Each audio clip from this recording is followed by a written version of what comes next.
Ciao, sono Michele Righetti. Oggi facciamo il sesto brano dalla raccolta dei 24 pezzi dal libro di Anna Magdalena.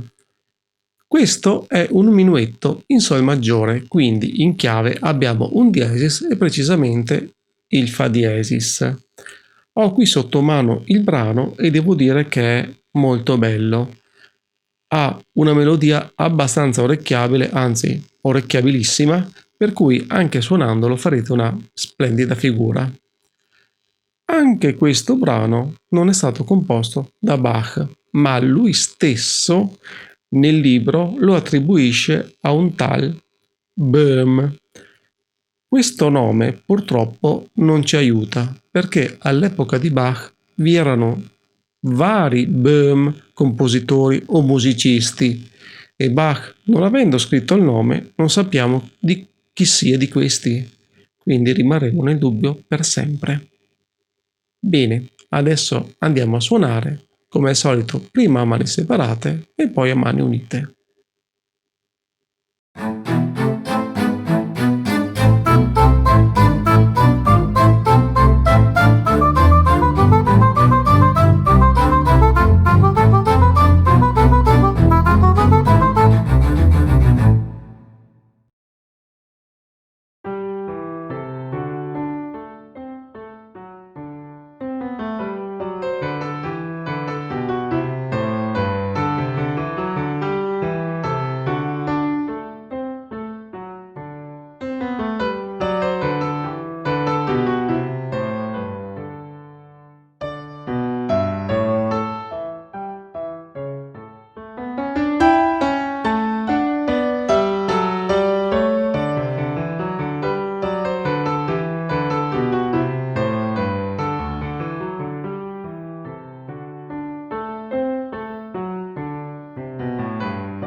se lo suonate farete anche una gran bella figura. Se ti è piaciuto questo video, metti un like ed iscriviti al canale.